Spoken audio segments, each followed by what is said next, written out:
MK jewellery বৰ্তমান সমগ্ৰ অসমৰ এটি চিনাকি নাম MK জুৱেলাৰী 24 বছৰে নিষ্ঠা সততাৰে ৰাইজৰ সেৱাত গুণগত উন্নত মানদণ্ডৰ হলমাৰ্কযুক্ত সোণ ৰূপ হীৰা আদি গহনা গাঁথৰিৰ বৰ্তমান এটি অত্যাধুনিক সম্ভ্ৰান্ত চালে চকুৰোৱা শ্বৰুমলৈ পৰিণত হৈছে ৰাইজৰ আপোন জুৱেলাৰী MK জুৱেলাৰী। বিয়া বাৰু জন্মদিন বা অন্য কোনো বিশেষ মুহূৰ্তত আপোনজনক যদি সোণ ৰূপ হীৰা বা অন্য যিকোনো গহনা উপহাৰ দিব বিচাৰে তেন্তে MK জুৱেলাৰীক সদায় পাব আপোনালোকৰ কাষত। প্ৰিয় গ্ৰাহকসকলৰ যদি সোণ ৰূপ বা তাম আদি গহনা গাঁথৰিৰ কোনো সমস্যা থাকে তেন্তে আমি আমাৰ নিজা কাৰখানাত ততাতৈয়াকৈ গ্ৰাহকৰ সুবিধাৰ প্ৰতি লক্ষ্য ৰাখি তৎক্ষণাত সমাধা কৰোঁ। আপোনাৰ মৰমৰ পুত্ৰ বা জীয়ৰীৰ শুভ বিবাহৰ বাবে আমাৰ শ্বৰুমত হলমাৰ্কযুক্ত বিয়াৰ সম্পূৰ্ণ গহনা পোৱা যাব উচিত মূল্যত আৰু উচিত মানদণ্ডত। পুৰণি সোণৰ গহনা সলনি কৰি অত্যাধুনিক ন ডিজাইনৰ গহনা আমাৰ MK জুৱেলাৰীৰ পৰা ক্ৰয় কৰিব পাৰিব। প্ৰিয় গ্ৰাহকসকলক সম্পূৰ্ণ বিশ্বাসযোগ্যতাৰে আমাৰ শ্বৰুমৰ পৰা কোনো অসুবিধা নোপোৱাকৈ সেৱা আগবঢ়োৱাই আমাৰ একমাত্ৰ লক্ষ্য।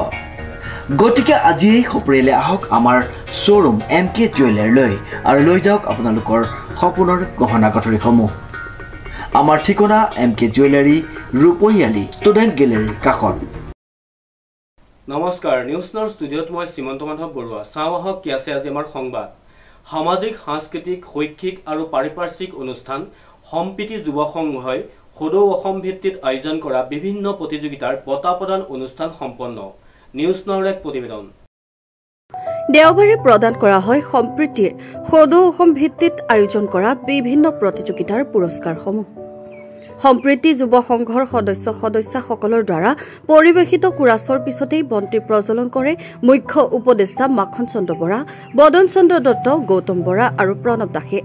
সম্পাদিকা ডক্টৰ মৌচুমী মাধৱে উদ্দেশ্য ব্যাখ্যা কৰা অনুষ্ঠানত আদৰণি ভাষণ আগবঢ়াই সভাপতি ডক্টৰ ধ্ৰুৱজ্যোতি মহন্তই, যুটীয়া সম্পাদিকা মানসী মহন্ত, উপসভানেত্ৰী চিন্ময়ী ফুকন আৰু যুটীয়া সম্পাদিকা মীনাক্ষী বৰাই আঁত ধৰা অনুষ্ঠানত বিশিষ্ট অতিথি হিচাপে অংশগ্ৰহণ কৰে যোৰহাট আৰু শিৱসাগৰৰ গণিত বিষয়ৰ জনপ্ৰিয় শিক্ষক তথা আমগুৰিৰ অৰুণোদয় একাডেমীৰ বিষয় শিক্ষক ডক্টৰ ত্ৰিদীপজ্যোতি নেওগে। এই সভাত প্ৰতিযোগিতাৰ মুখ্য বিচাৰকসকলক সম্বৰ্ধনা জনোৱাৰ লগতে বিশিষ্ট লোকনৃত্য শিল্পী মাধুৰিমা বৰুৱা আৰু তবলাবাদক গৌতম বৰাই প্ৰতিযোগীসকলক উদ্দেশ্যি মন্তব্য আগবঢ়ায়। বিশিষ্ট সংগীত শিল্পী তথা সংগীত প্ৰতিযোগিতাৰ মুখ্য বিচাৰক বিপুল বুঢ়াগোহাঁই উপস্থিত থকা বঁটা বিতৰণী অনুষ্ঠানত বিজয়ী প্ৰতিযোগীসকলক পুৰস্কৃত কৰে উদ্যোক্তাসকলে। বঁটা বিতৰণ কাৰ্যসূচীত উপস্থিত থাকি সহযোগিতা আগবঢ়াই সম্প্ৰীতি যুৱ সংঘৰ উপদেষ্টা মণ্ডলী দিলীপ বৰঠাকুৰ, এনি দত্ত, দেৱেশ্বৰ বৰা, লুলুমণি শইকীয়া, অমি গোস্বামী, কৌশল্যা মহন্ত, আৰতী বৰঠাকুৰ, নবীন দত্ত, স্মৃতিৰেখা চলিহা, মমী বৰদলৈৰ লগতে সম্প্ৰীতি যুৱ সংঘৰ চিৰঞ্জীৱ দত্ত, শ্যামলিমা বৰা শইকীয়া, সমীৰণ বৰা, অমৰ বৰা, মৌচুমী ফুকন বৰা, নীলাক্ষী বৰা, গৰিয়সী দত্ত, অমিত বেনাৰ্জী, স্মৃতি বৰা, মন্মী বৰা আদি। ৰাজ্যখনৰ বিভিন্ন জিলাৰ 400তকৈও অধিক প্ৰতিযোগীয়ে যোগদান কৰা সম্প্ৰীতি যুৱ সংঘৰ বঁটা বিতৰণী অনুষ্ঠানত কণকণ মইনাহঁতৰ ফেশ্বন শ্ব', নৃত্য, গীত মাত আদি পৰিৱেশিত কৰা হয়।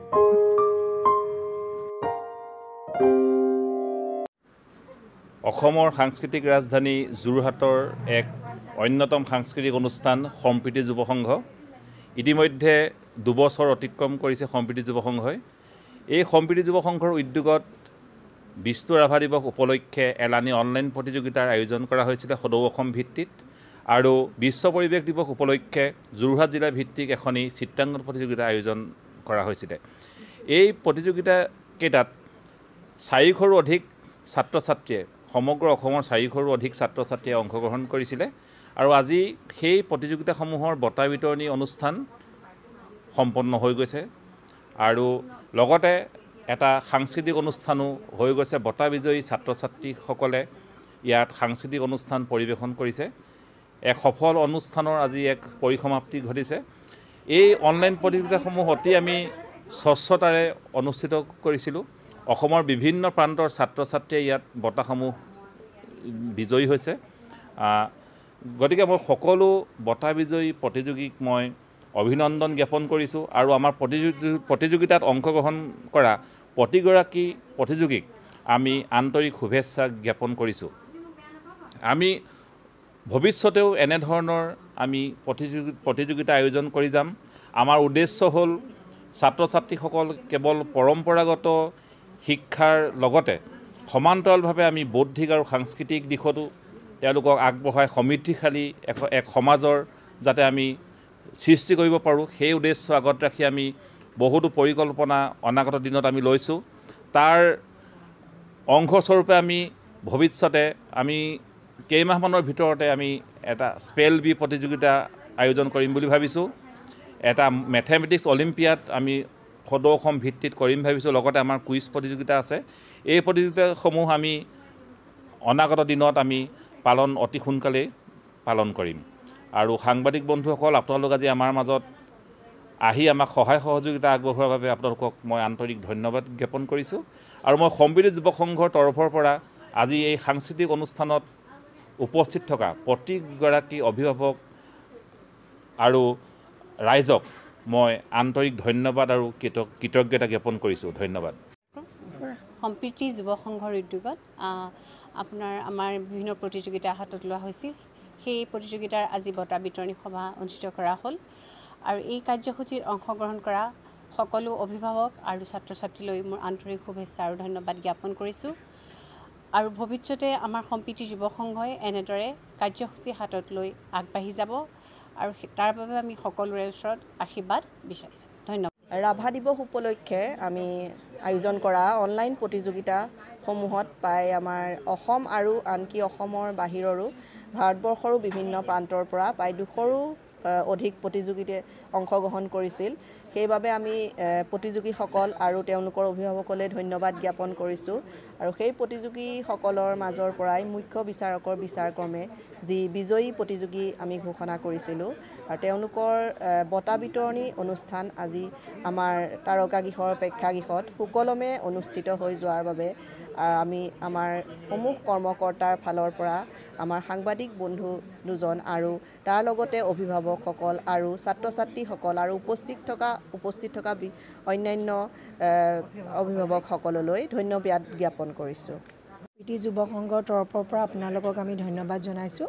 আজি আমাৰ সদৌ অসম ভিত্তিত কিছু প্ৰতিযোগিতা পতা হৈছিলে। বিশ্ব পৰিৱেশ দিৱসৰ উপলক্ষে কিছুমান চিত্ৰাংকন প্ৰতিযোগিতা আমি আয়োজন কৰিছিলোঁ আৰু পতা হৈছিলে। আৰু তাৰপিছতে আপোনাৰ ৰাভা দিৱসৰ উপলক্ষে আমাৰ অনলাইন প্ৰতিযোগিতা আছিলে। তাতে পয়েম ৰিচাইটেশ্যন আছিলে, ক্ৰিয়েটিভ ডান্সিং আছিলে, তাৰপাছতে ছিংগিং আছিলে। গতিকে আজি সেই গোটেই প্ৰতিযোগিতাসমূহৰ ফলাফল আমাৰ ইতিমধ্যে যিখিনি সম্প্ৰীতি যুৱ সংঘৰ আমাৰ যিটো ফেচবুক পেজ আছে তাত ইতিমধ্যে ফলাফলখিনি ঘোষণা কৰা হৈছিলে। কিন্তু বঁটা বিতৰণী সভাখন আজি আমি পাতিলোঁ। বঁটা বিতৰণী সভাৰ লগতে আমাৰ আজি কিছু সাংস্কৃতিক অনুষ্ঠান আমি ৰাখিছিলোঁ আৰু আমাৰ সুকলমে আজি আমাৰ যি কাৰ্যসূচী আমি হাতত লৈছিলোঁ আমাৰ সুকলমে ইতিমধ্যে পাৰ হৈছে। আৰু অনাগত দিনতো আমি বিভিন্ন ধৰণৰ কাৰ্যসূচী এনেকৈ ৰাখি যাম বুলি প্ৰতিজ্ঞাবদ্ধ আৰু ৰাইজেও আমাক এনেকৈ সহায় সহযোগ আৰু আশীৰ্বাদ দি যাব বুলি মই আশা ৰাখিলোঁ। ধন্যবাদ।